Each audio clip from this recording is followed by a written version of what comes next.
কত যে চুলকানি, দর্শক জানেন না, অনেক চুলকানি।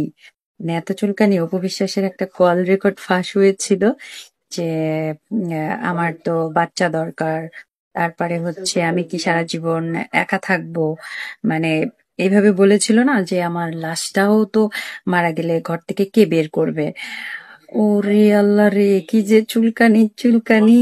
এখন বলে কি সে কন্যা সন্তানের মা হতে চলেছে। সেই অপু বিশ্বাস 2016 সালে লাইভে এসেছিল জয়কে নিয়ে, তাকেও আর একটা জয় নিতে হবে, নিয়েছে, মানে তার কপি না করলে হয় না।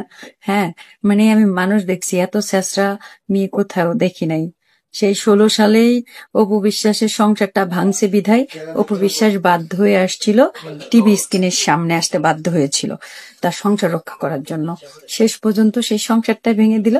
এখন আবার নতুন নাটক শুরু করছে, সে আবার দ্বিতীয় মা হতে চলেছে। হা হা রে, হাস্যকর।